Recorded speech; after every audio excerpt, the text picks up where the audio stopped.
Our gospel readings continue from the Gospel of Mark. We've been in the first chapter for a number of weeks now, and we continue to be there today. Reading from Mark chapter 1, beginning in verse 29. As soon as they left the synagogue, they entered the house of Simon and Andrew with James and John. Now Simon's mother-in-law was in bed with a fever, and they told him about her at once. He came and took her by the hand and lifted her up. Then the fever left her, and she began to serve them. That evening at sunset, they brought to him all who were sick or possessed with demons, and the whole city was gathered around the door. And he cured many who were sick with various diseases and cast out many demons, and he would not permit the demons to speak because they knew him. In the morning, while it was still very dark, he got up and went out to a deserted place, and there he prayed. And Simon and his companions hunted for him. When they found him, they said to him, "Everyone is searching for you." He answered, "Let us go on to the neighboring towns, so that I may proclaim the message there also, for that is what I came out to do." And he went throughout Galilee, proclaiming the message in their synagogues and casting out demons. This is the word of the Lord. Thanks be to God.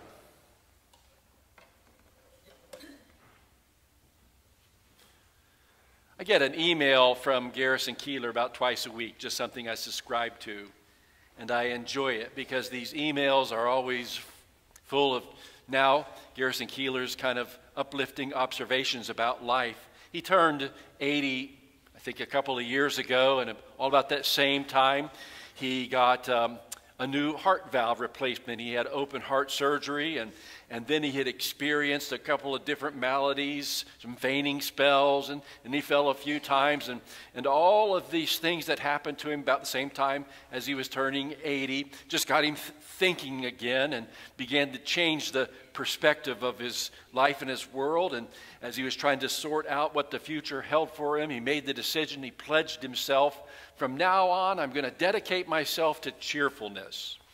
Everything I write about and try and observe and think about, I'm going to be uplifting cheerfulness. And so much of what he shares in these emails is just sort of his deep gratitude, acknowledging for the wonder of the world, and especially for the wonder of our human connections that we share with each other. And he always does it in his kind of lighthearted and humorous way. But the email just last week from Garrison Keillor had the title, "With Misery Comes a Little Additional Wisdom."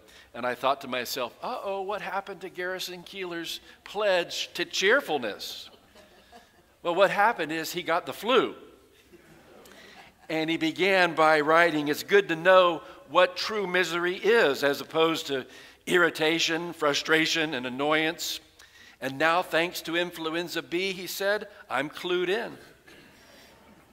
He went on to describe how the flu had just wreaked havoc on his pledge to be cheerful. He felt miserable, coughing and fevers, chills and shaking and extreme fatigue. And it made him think, he said, that he was at death's door. Nothing seemed to bring him much relief, and everything he tried to do to find relief just made him more annoyed, trying to get in a comfortable position, sitting up in the chair, having to deal with the doctor's office over the phone, trying to call the local deli to order chicken soup. Everything was just an exercise in frustration and irritation and annoyance. He simply felt, he said, miserable. His wife was out of town, and she offered to come back, but he didn't want to bother her. He said, you know, it's better just to have one miserable person than two in the house. And when he finally became desperate, though, he called a friend, Gretchen. And Gretchen dropped everything that she was doing and contacted another friend, Joshua, who made a trip all the way across Manhattan to the only pharmacy that had the medicine that Keillor's doctor had prescribed for him in stock. And a few hours later, the second friend, Joshua, whom Garrison Keillor had never met but actually lived in the same building, showed up at his door, standing there with the medicine that eventually brought him some relief. It took a few days, he said, but he began slowly to feel more like himself. And at the end of this reflection, his wisdom, I think, what he encouraged his readers to do was, he said, look down the contact list of your phone and ask yourself, who could I call to go halfway across town one evening just to get me the drug that I need? When you're looking over your list, make sure you have a Gretchen and a Joshua there. And then pledge to become one yourself. I bet some of you can identify with how miserable Garrison Keillor felt. Of course, it's the season of flus and colds and COVID affecting everyone, or at least somebody you likely know. Maybe misery is too strong a word. Maybe if you were from some parts of the South, you might just say, well, I felt lower than a snake's belly, or something like that. A lot of times we say things like, I just feel rotten, or I feel out of sorts, or I don't feel myself, I just feel under the weather. We have, when you begin to think about it, all sorts of euphemisms that describe sickness. And I'm sort of wondering, maybe we just don't like to say, I'm sick. Who knows what kind of psychological baggage is behind that? We just don't like to admit it. We get sick, we do, but we don't like to admit it. I bet you've heard somebody say, I never get sick. And it sort of sounds like they're saying, I'm not like the weaker members of the human species. And you know that's not true. Yes, you do get sick, but what's the point of arguing about it with them? I don't even like to say to myself, it's been a while since I had a cold, because as soon as I say that, the next day I'll get a cold. It just always happens. We don't like to say, I get sick. When James and John and Andrew and Peter and Jesus, when they left the synagogue in Capernaum and walked directly across the street, not very far at all, but walked across the street to Andrew and Peter's home, when they walk in the door, the first thing they did was to say, Peter's mother-in-law is sick. I sort of imagine a weak voice calling from upstairs, no, I'm not sick. I'm just a little under the weather up here. Everything's fine. I'm just running behind a little bit. I'll be down. But of course, that's not the case. Actually, the first thing Mark tells us is that Peter's mother-in-law is in bed with a fever, and they immediately, that word of Mark's that he uses so often, convey kind of urgency and action, they immediately tell Jesus about her. Look closely, because I think it's kind of unclear who exactly tells Jesus. Mark says they left the synagogue and went with James and John to the home of Peter and Andrew, as though they refers to other people besides James and John and Peter and Andrew. And immediately they tell Jesus about her. But I spent a lot of time trying to track down, okay, who is this they? Maybe it's Peter and Andrew who tell Jesus about her as opposed to James and John. But maybe it's other women who are connected to the household, or maybe it's neighbors, or maybe family friends who immediately address Jesus with this urgency. Peter's mother-in-law is sick. She has a fever. It could be obvious she's sick because no one else had prepared anything to welcome Jesus into the house. Maybe she's been sick long enough so that the whole house is in disorder. And I don't mean just a messy house, but the whole household is a mess. And no one knows what to do. She's so sick. And they're so worried. And everyone is standing around, and the whole family is just on the verge of falling apart because they depend on her for everything. So they immediately tell Jesus, she's sick. Peter's mother-in-law is sick. She has a fever. Of course, in that time, no one knows what causes a fever. I find this interesting. The Greek word for fever is the word for fire. She's burning up, they told Jesus. And they didn't know if she would live or die. They could have been embarrassed about it. They could have tried to hide it. Oh, we're sorry the place is such a mess, Jesus. We didn't expect you to come straight over from church. You caught us off guard. No time to clean up. Hope you don't mind. I'm sure we can rummage around here and find a cracker or something to drink somewhere. But maybe they immediately tell Jesus she's sick because some of them have just witnessed what Jesus did in the synagogue right across the street, right before coming over to the house. Maybe they were amazed at Jesus' teaching. Maybe they were some of the ones that saw Jesus cast a demon out of the man who was debilitated by that possession. And perhaps if they were women who couldn't be in the synagogue, maybe they had been in the street and maybe they had heard everything going on. And they were amazed still. And as soon as they walked in the house with Jesus, they said to him, "She's sick. She has a fever." And Jesus goes to her. I wonder if they have her isolated in another room in the house. You better stay in there. Better stay in there. But I've seen those rooms. You can go and look at a picture of the house next to the synagogue in Capernaum. It's a very small little house. And even if Jesus doesn't have very far physically to go, if the distance is small, it sounds to me like Mark wants us to know that sickness is not a barrier to Jesus. The reality is that sickness can very much make you feel cut off. And in many ways, we deal with sickness by cutting the sick off. We know the importance of understanding the danger of some diseases to public health, the actions that we take to try and protect ourselves and to protect each other, wear a mask, get vaccines, stay home if you're sick. But we also know the dangers of being cut off, isolated, of shutting down. And we know we're still trying to recover from the impact of the disease of COVID on our bodies and the impact of our decisions about how to respond as communities, as churches, as schools, as businesses, as government. We know how easy it is for sickness to become something that pushes us further apart, that puts barriers between us, that diminishes our sense of connection and relationship. Now, how many times have you heard someone say, "Well, I was sick for 2 weeks," and nobody at the church, nobody, not a single person, called to ask how I was doing?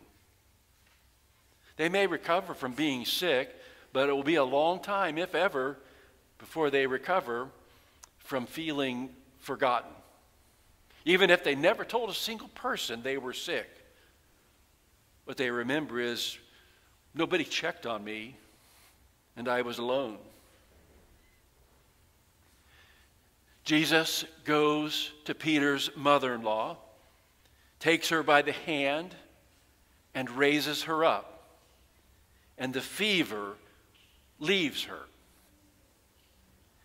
Mark doesn't say that Jesus went into the room and said, "Oh my gosh, I'm so sorry to hear that you're not feeling well. Here, let me help you get back up on your feet." Jesus touches the woman and raises her up from the condition that has taken her life away from her. It's the same word used to describe what happened when Jesus was raised from the dead by God. Jesus didn't say to himself after he was crucified, "Well, I'm just going to shake off these chains of death like a bad cold and get back to being myself." God raised Jesus, and that's the word that Mark uses to describe Jesus raising up Peter's mother-in-law. God brought Jesus back to life after he had died. And Mark seems to want us to make a connection with that, to what Jesus is doing for Peter's mother-in-law. What Jesus does for the woman is a picture of what God will do for Jesus in the resurrection.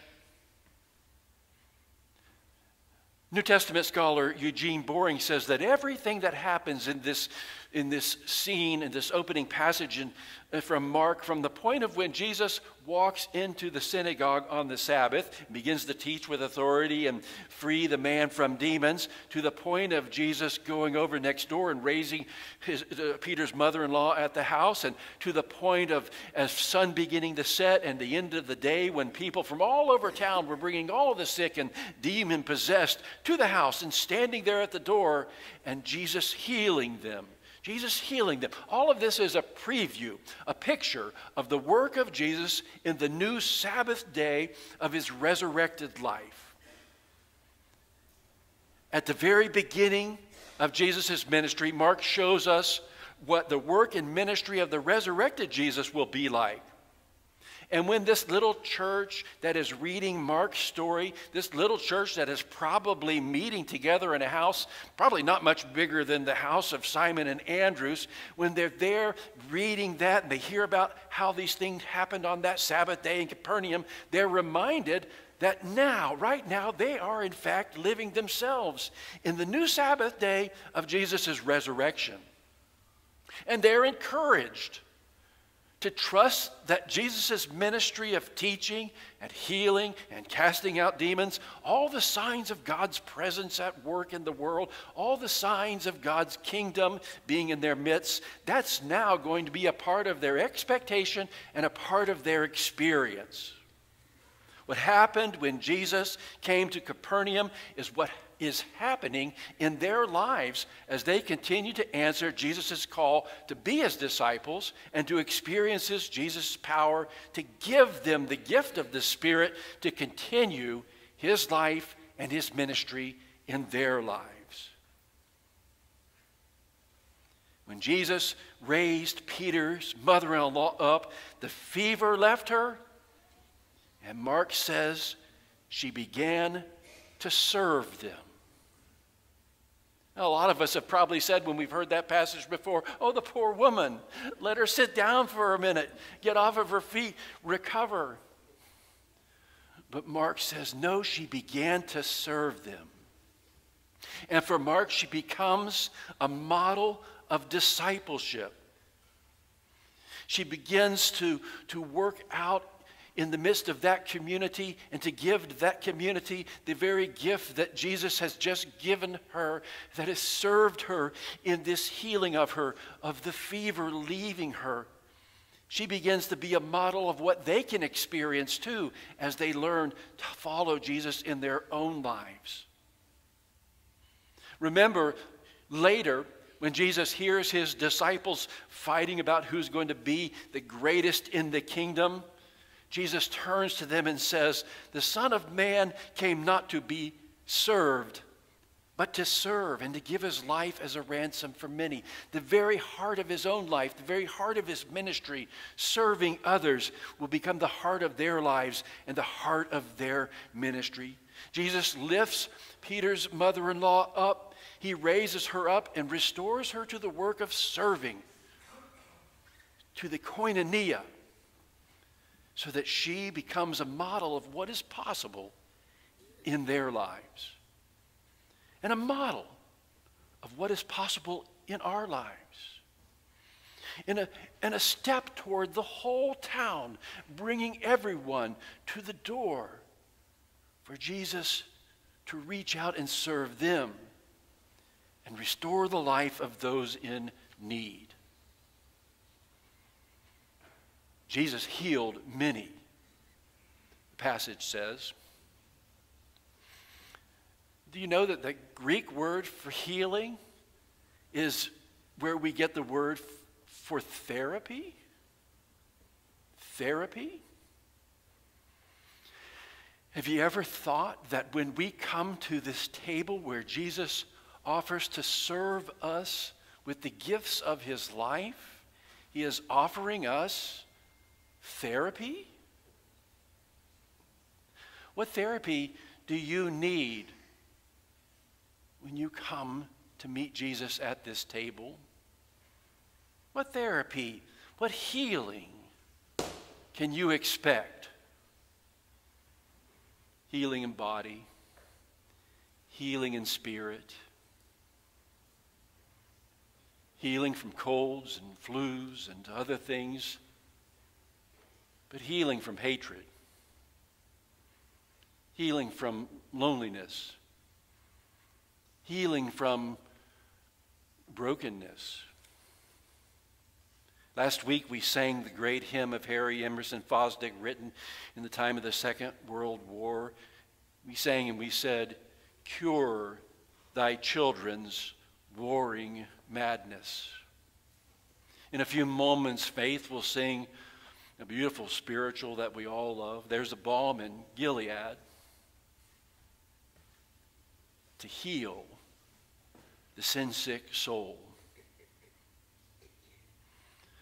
What therapy, what healing do you need from Jesus as you come to the table? Because I know that there are many who may be here this morning. There are many whom you know who will be going to the doctor tomorrow, going to the hospital for surgery and treatment, and they need healing. And I know that what may take place here as you come and receive the therapy of Jesus is your ability to be with them in prayer and in presence and in compassion and in concern and in help and in serving, to be with them, to be in your home, to be at your work, to be in the world as those who have been healed and enabled to serve. To serve. Is that what you expect to happen when you meet the one here this morning who so much wants to serve you, to heal you with his love and his forgiveness? Amen.